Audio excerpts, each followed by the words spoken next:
नमस्कार, क्या हाल चाल हैं आपके। और मैं हूं कृष्ण कुमार।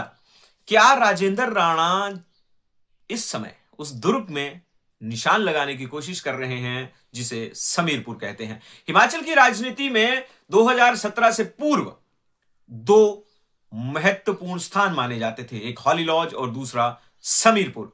हॉली लॉज कहीं ना कहीं कांग्रेस के अंदर अपनी सुगबुगाहट लगातार दिखा रहा है, क्योंकि हॉली लॉज के कर्ता धर्ता विक्रमादित्य सिंह पीडब्ल्यू मिनिस्टर हैं हिमाचल सरकार में। वहीं दूसरी तरफ समीरपुर, समीरपुर के भी कर्ता धर्ता प्रोफेसर प्रेम कुमार धूमल सकुशल हैं, समीरपुर में ही हैं और लगातार उनसे लोग मिलने पहुंचते रहते हैं, जिनकी फोटोज लगातार सोशल मीडिया पर आती रहती हैं। लेकिन कमान समीरपुर की इस समय अनुराग ठाकुर के हाथों में है। लेकिन सुजानपुर में जब 2017 में प्रोफेसर प्रेम कुमार धूमल चुनाव हार गए राजेंद्र राणा के हाथों, तब राजेंद्र राणा कांग्रेस में थे। लेकिन फिर समय बदला, राजेंद्र राणा 2022 में चुनावों में उतरे, चुनाव जीत गए कैप्टन रंजीत राणा से। लेकिन फिर स्थितियां समय के साथ करवट ले गई और राजेंद्र राणा ने पलटी मार ली, वो भारतीय जनता पार्टी में चले गए। दूसरी तरफ उनके खिलाफ चुनाव लड़ने वाले कैप्टन साहब ने भी पलटी मार ली और वो कांग्रेस में आ गए। अब स्थितियां पलटी हुई हैं।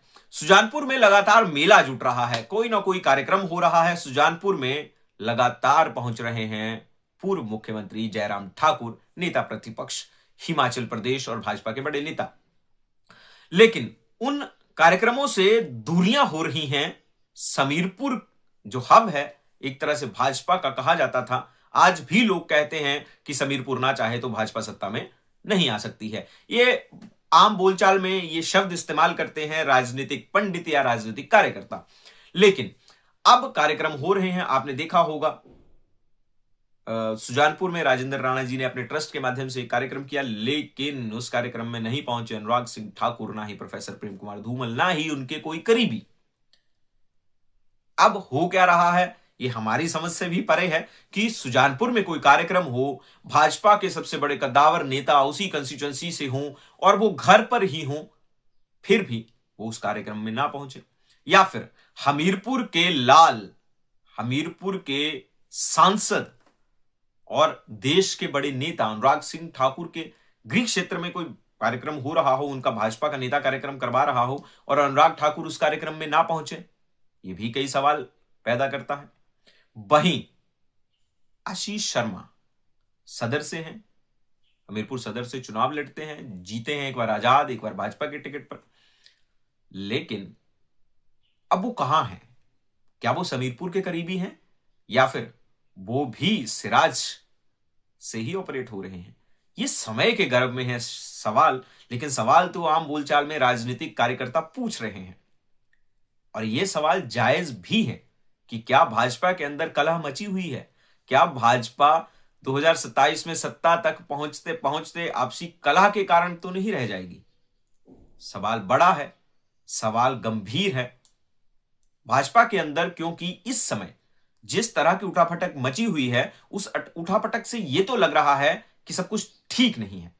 लेकिन हिमाचल भाजपा में सब कुछ ठीक ना होते हुए भी, क्योंकि भाजपा है, भाजपा कमान से चलती है, सेंटर से चलती है, सेंटर किसको कुर्सी पर बिठा दे, कब किसको कुर्सी से उतार दे पता नहीं चलता, यह भी भाजपा की सच्चाई है। भाजपा कब आरएसएस से या संगठन से व्यक्ति को लाकर एस्टेब्लिश कर दे, यह भी पता नहीं चलता है। लेकिन क्या अनुराग ठाकुर ये सब सह जाएंगे? क्या समीरपुर चुप रह जाएगा? क्या समीरपुर सब कुछ देख रहा है? क्या समीरपुर को सब पता है फिर भी चुप है, या फिर समीरपुर सब कुछ होने दे रहा है?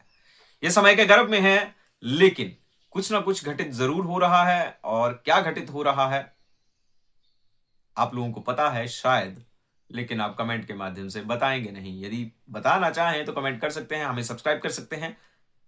धन्यवाद। नाम कृष्ण कुमार।